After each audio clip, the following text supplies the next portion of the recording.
म्हणतो ते मंत्र माझ्या पाठीमागे म्हणायचं सगळ्यांनी. हे नीलांजन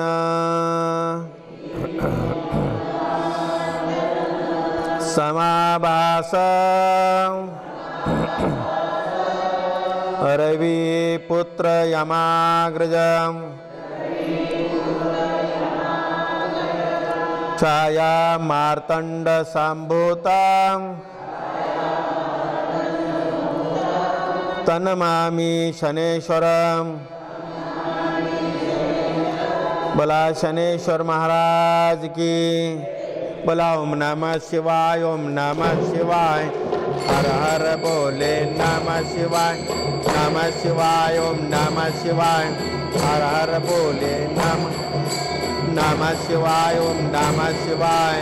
हर हर बोले नमः शिवाय, ओम नमः शिवाय. हर हर बोले ओम नमः शिवाय, ओम नमः शिवाय. हर हर बोले ओम नमः शिवाय, ओम नमः शिवाय. हर हर बोले ओम नमः शिवाय, ओम नमः शिवाय. हर हर बोले ओम नमः शिवाय, ओम नमः शिवाय.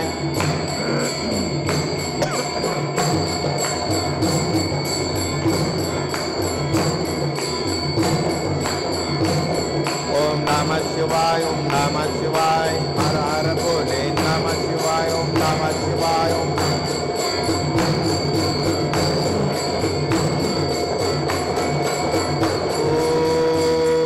ओम नमः शिवाय, ओम नमः शिवाय.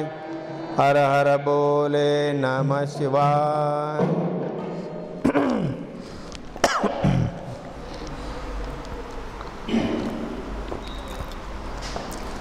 परम पूज्य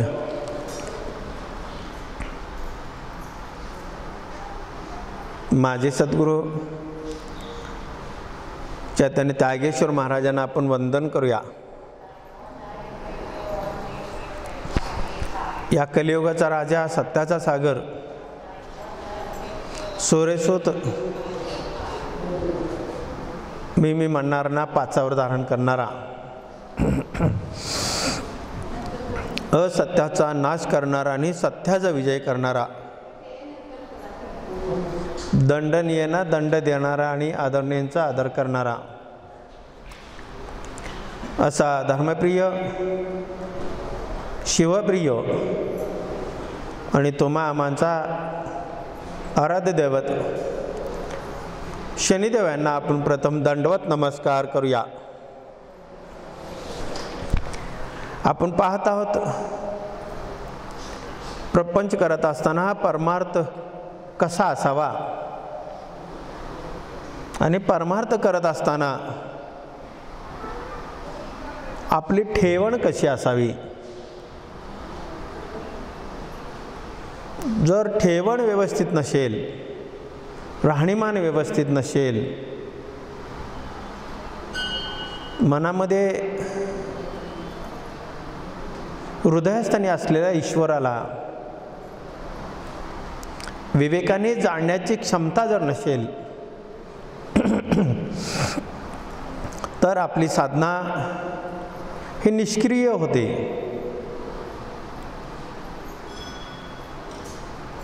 प्रगती होत नाही.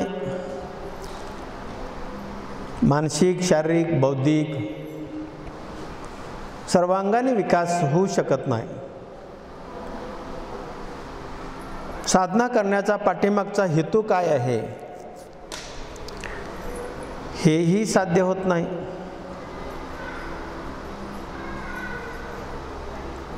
प्रथम प्राथमिक अवस्था जर आपण साध्य केलात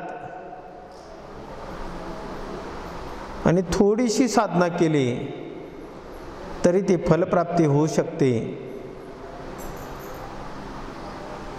आणि खूप काही साधना केलात, आयुष्यभर साधना केलात आणि तुमची ठेवण, तुमची राहणीमान, तुमची मानसिकता, तुमची बौद्धिक, तुमची शारीरिक स्थिती जर व्यवस्थित नसेल तर साधना निष्क्रिय होते. तुम्ही केलेलं दान सुद्धा निष्क्रिय होतो. तुम्ही केलेलं पारायणही निष्क्रिय होतो. तुम्ही कुठलीही साधना करा, सिद्ध होत नाही. पुराण वाचले, ग्रंथांचं अध्ययन केलं आणि त्यामध्ये या पद्धतीनं पूजा करा, या पद्धतीनं साधना करा, या पद्धतीनं दान करा असं जरी सांगितलं असेल, त्या पद्धतीनं आपण करण्याचा प्रयत्न केला तरी आपल्याला फलप्राप्ती होत नाही. खूप गुढातलं गोष्ट मी सांगतो, गुढातलं गूढ गोष्ट सांगतो. आपल्याला वाचतं, 4 ग्रंथ वाचले, 4 ठिकाणी बुक्का लावले, आपल्याला व्यवस्थित पूजा जमली तर सर्व काही प्राप्त झालं असं आपलं समज असतो. तसं असतं तर 1400 वर्ष चांगदेव साधना केली नसती. मूळ मुद्दा हेतू हा आहे की एखादी गोष्ट जर करायची असेल तर त्या गोष्टीची पूर्ण इत्थंभूत आपल्याला माहिती हवी. आज तुमच्या समोर मी प्रवचन करायला बसलेला आहे, नंदगिरी बसलेला आहे. ह्या नंदगिरीची पूर्ण इत्थंभूत माहिती सर्व अंगाने पूर्ण माहिती करून घ्यावी. जर पूर्ण माहिती करून नाही घेतलात तर तुम्ही टाइमपास म्हणून इथे बसलात. त्या गोष्टीपेक्षा गोष्टी ज्याच्या वाणीतनं शब्द येतात, ती वाणी किती पवित्र आहे आणि त्या शब्दाला काय धार आहे हे कधी कळल? जेव्हा माझं तुम्ही पूर्ण डाटा शोधाल. माझे आचार विचार, राहणीमान, ठेवण, महाराज काय स्वीकारतात, काय नाकारतात, काय प्रेम देतात, काय त्याग करतात, ह्या सगळ्या गोष्टीची अनुकूलता जोपर्यंत तुमच्या मनामध्ये भावना निर्माण होत नाही तोपर्यंत माझ्या वाणीतला आलेल्या शब्दाला किंमत नाही.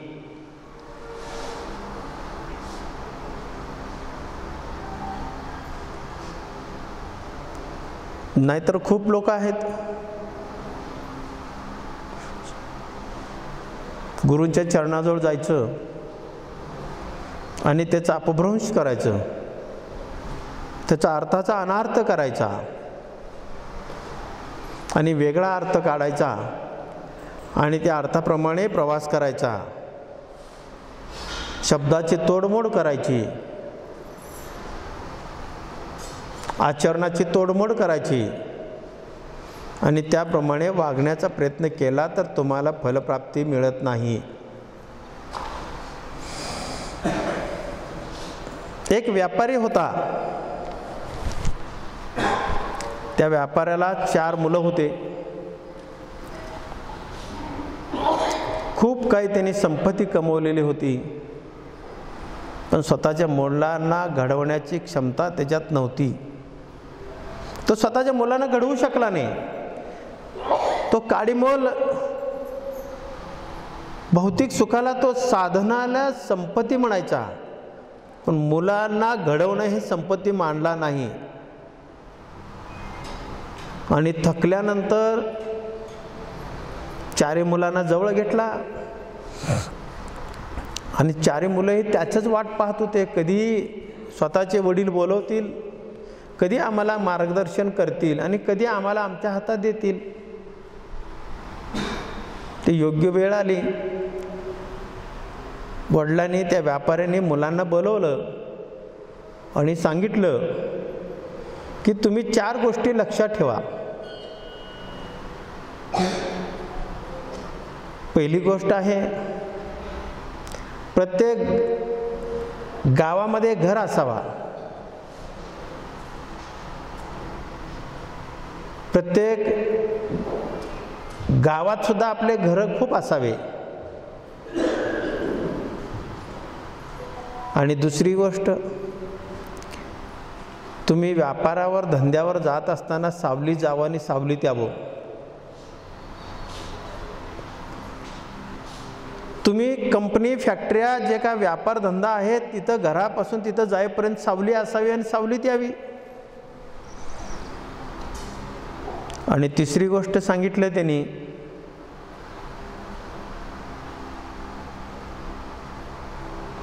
तुम्ही कर्ज द्या. आता व्यवसाय व्याजाचा असू शकतो, पण मागायला काय जाऊ नका. आणि चौथी गोष्ट, तिमुंडा आणि तिगोडा हा हिंदी शब्द आहे.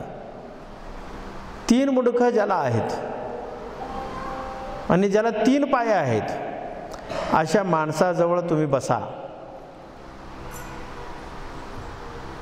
आता ह्यांच्या डोक्यात काय होतं,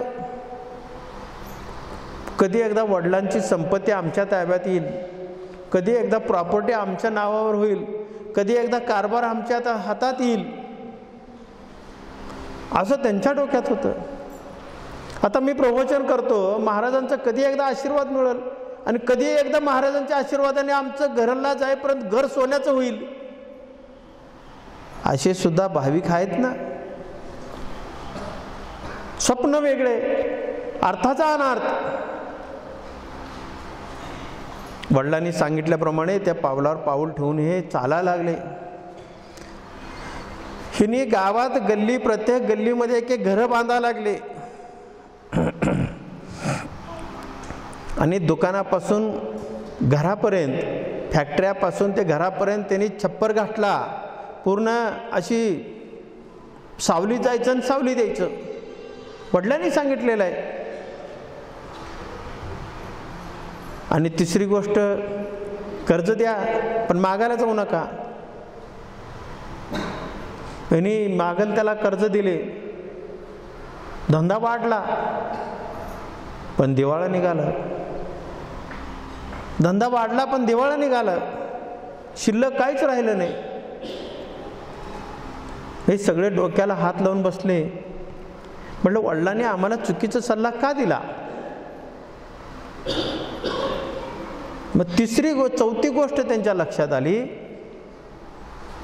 की तिमुंडा आणि तिगोडा म्हणजे काय.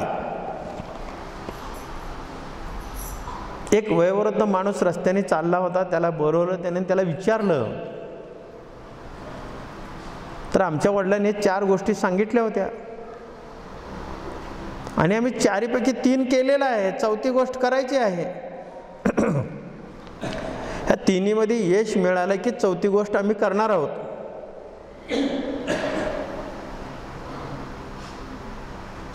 मग त्यांनी पहिली गोष्ट सांगितली, प्रत्येक गावामध्ये घर असावा, प्रत्येक गल्लीमध्ये घर असावा. त्या सज्जनाने समजावून सांगितलं, अरे बाळांनो, प्रत्येकाच्या हृदयामध्ये तुमचं स्थान असावा, प्रत्येकाच्या मनामध्ये तुमचं घर असावं, घर करून राहावं की ज्यांचं तेवढं प्रेम तुमच्यावर असावं, हे निर्माण करा. आणि ह्यांनी काय निर्माण केलं, प्रत्येक गल्लीसनी घरं, प्रत्येक आळीसनी घरं, प्रत्येक गावासनी घरं बांधले. अरे प्रत्येकाच्या हृदयात घर करून राहा, म्हणजे प्रत्येकावर प्रेम करा, प्रत्येकावर माणुसकीनं वागा, हा त्यांचा सांगण्याचा हेतू होता. आता दुसरा प्रश्न, सावलीत जा, सावलीत या. अरे सूर्योदयाच्या पूर्वी धंद्यावर जा, व्यवसायावर सूर्योदय होण्याच्या अगोदर जा, म्हणजे सावली असते. आणि सूर्यास्त झाल्यानंतर तुम्ही घरी या. हे 10 वाजता उठायचे, बापाने सांगितले सावलीत जा, केलं यांनी छप्पर घातलं पार त्या अगदी घरापासून त्या फॅक्टरीपर्यंत, आणि 4 वाजता जायचे. म्हणजे शब्दाचा अनायासने अर्थ काय घ्यायचा, ही जर तुमच्यात ताकद नसेल, क्षमता नसेल, तर त्या साधनेला आणि त्या प्रपंचाला अर्थ नाही. तिसरी गोष्ट, कर्ज द्या पण मागायला जाऊ नका. कर्ज द्या याचा अर्थ त्याच्या बदल्यात काहीतरी लिहून घ्या, काहीतरी हत्यार घ्या, काहीतरी सामान घ्या, त्याच्या बदल्यात तुमच्याकडे ठेवून घ्या, जेणेकरून तो पैसे घेऊन तुमच्या घरी येईल. तुम्हाला मागायला जायची गरज आहे का? अजिबात नाही. मागायला जाण्याची गरज नाही. काहीतरी त्याचा घोंगडा अडकावून ठेवा, जेणेकरून त्या घोंगड्यासाठी तो पैसे घेऊन येईल इथं.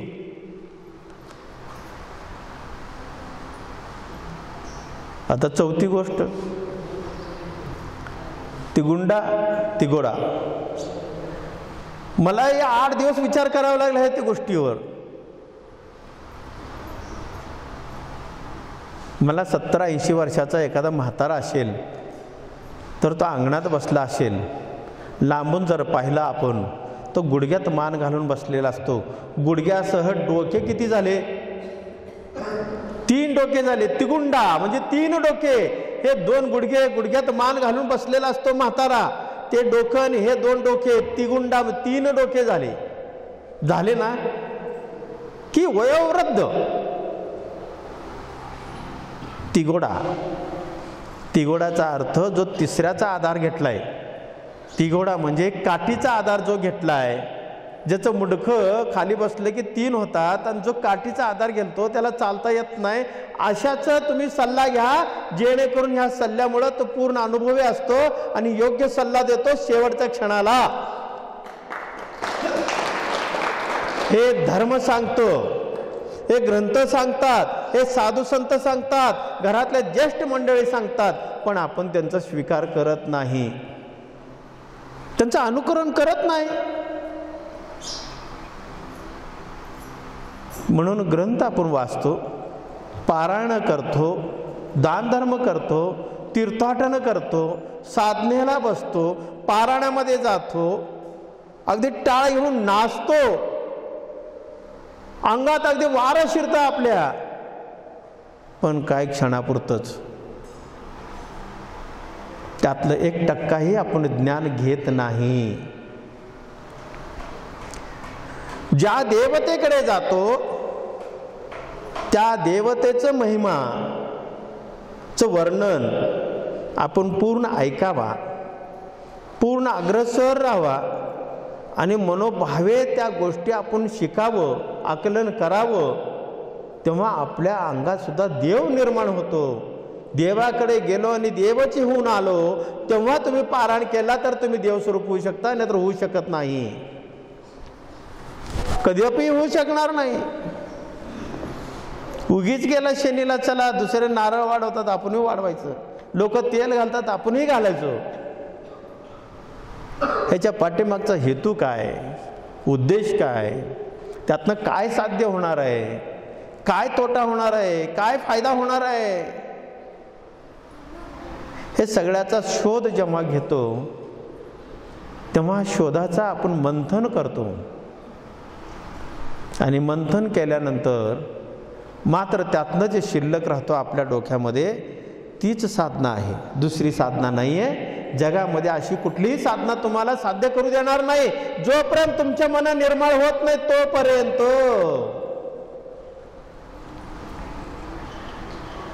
देवापुढे पाहतो, घरातल्या देवारापुढे बसतो, शेजारी चहा ठेवून बसतो, शेजारी मोबाईल ठेवून बसतो, कोणीतरी पाहुणा आलं की अर्ध्यातनं उठतो. देव काय भाजीपाला आहे का? अनेक उदाहरणं आपण पुराणामध्ये ऐकतो. काही साधूंनी एका पायावर उभं राहून साधना केलेली. पुराणामध्ये सांगितलेलं आहे, काही साधूंनी हवा गिळून साधना केलेली आहे, म्हणजे श्वास म्हणजे ऑक्सिजनावर राहिलेले आहेत. अशा चांगल्या गोष्टी शिकलेल्या नाहीत. मात्र त्यातले काय दुर्गुण असतील ते मात्र आपण अग्रेसिव्हपणाने आपण स्वीकारतो. एक म्हातारा होता, त्या म्हाताऱ्याची म्हातारी गेली, मुलं होते 4, रोज एकाकडे जेवायला जायचा. असंच कीर्तनामध्ये प्रवचनामध्ये साधू महाराजांनी सांगितलं की लग्न 2 असावं. आता त्यांचा हेतू वेगळा असेल, उद्देश वेगळा असेल. त्यांनी डोक्यात एकच ठेवलं, मला 2 लग्न असतात. कृष्णाला 16,000 नाऱ्या होत्या. कृष्णाने 16,000 नाऱ्या केल्या होत्या, त्यांच्याशी लग्न केलं. आणि मी मग 2 करायला काय हरकत. म्हणजे सांगण्याचा उद्देश तर साधूंचा वेगळा होता. जेव्हा आपण वृद्ध होतो, कुटुंबासह वानप्रस्थामध्ये आपण गेलं पाहिजे. संन्यास आश्रमामध्ये जाता येत नाही, का तर कलियुग आहे. वानप्रस्थ आश्रम म्हणजे अर्ध प्रपंचावर लक्ष ठेवायचं आणि अर्ध धर्मावर लक्ष ठेवा. याचा अर्थ 2 पत्नी असावा, हा त्याचा बोलण्याचा उद्देश हेतू असू शकतो. हा म्हातारबाबा घरी गेला, तुंबून बसला, 2 वाकळं घेतला अंगावर, झोपून राहिला. पोरं उठवा येतात जेवायला, हा उठत नाही, रुसतो. पोरं शेवटी विचारतात गोड गोड बोलून, बाबा काय झालं, कशासाठी तुम्ही रुसलाय, तुम्हाला काय हवं. तर म्हातारा बाबा म्हणतो, कृष्णाला 16,000 बायका होत्या, तर मला 2 का नसावा, मला दुसरी बायको करायची आहे. त्या पोरांनी कपाळाला हात मारले. म्हणजे सांगण्याचा हेतू काय असतो, समजून घेण्याचा हेतू काय असतो. जर कीर्तनकार जेवढा ताकदीचा कीर्तन करतो, प्रवचनकार जेवढा ताकदीनं प्रवचन करतो, त्याच्यापेक्षा दुप्पट ताकदीनं ऐकणारा पाहिजे. श्रोता सुद्धा श्रेष्ठ पाहिजे तेवढ्या ताकदीचा, लक्षात ठेवा. तर त्याचा अर्थ कळतो, नाहीतर कळणार नाही. उगीच महाराजांनी साधना केली, साधना करायला सांगितलंय.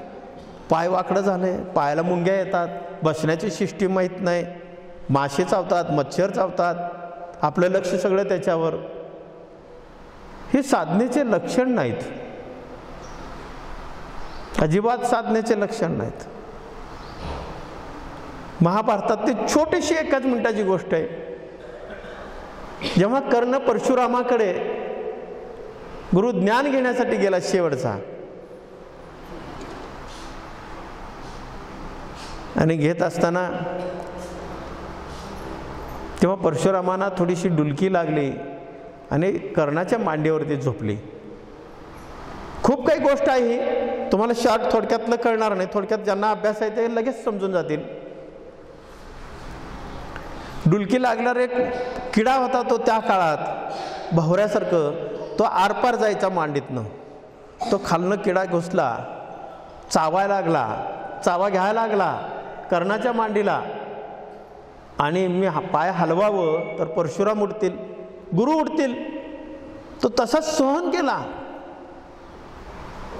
सहन करता करता ते आरपार झालं, रक्ताची धार निघाली बाहेर आणि रक्त वाहत होतं. आणि ओलं ओलं लागल्यानंतर परशुराम जागे झाले आणि उठले आणि त्याने विचारलं, हे काय. म्हणलं, मी जर ते बघावं तर तुम्ही जागे व्हाल.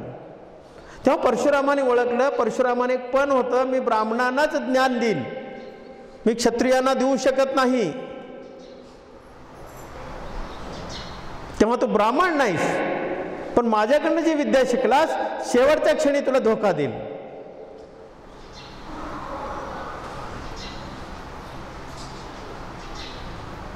आणि काय घडलं महाभारतात तुम्ही पाहताय सगळं. म्हणजे ही विद्या कामाची आहे. हे खोटं बोलून विद्या घेणं सुद्धा कामाचे आहे का. मग तुम्ही साधना करताय, ग्रंथपारायण करताय, दानधर्म करताय आणि त्याच्या पाठीमागचा एवढा मोठा भूत ठेवताय की 4 आण्याचं दान करताय आणि 12 आणे अपेक्षा ठेवताय. हे सुद्धा एक धोकादायक आहे, लक्षात ठेवा. हे सुद्धा धोका आहे. तुम्ही त्या शक्तीला चॅलेंज देताय, शक्तीला आव्हान देताय. तुम्ही करताय तर निर्मळ मनाने करा, करताय तर स्वच्छ मनाने करा, थोडंसं करा, पण व्यवस्थित करा. म्हणून साधना, अशी साधना आहे ना, ही साधना तुम्हाला उच्च कोटीला घेऊन जाऊ शकतो, सिद्ध पुरुषांचंही सिद्धता प्राप्त करून देऊ शकतो, तुमच्या आयुष्याला कलाटणी मिळवून देऊ शकतो, तुमच्या विचाराला चालना देऊ शकतो। पण त्या पद्धतीनं आपण साधनेचा अर्थ घेतला पाहिजे, त्या पद्धतीनं आपण साधना केलं पाहिजे, त्या पद्धतीनं उपासना केली पाहिजे। जिथे भाव तिथे देव, मनीने भाव देव मला पाव, कशी पावणार? नाही पावणार।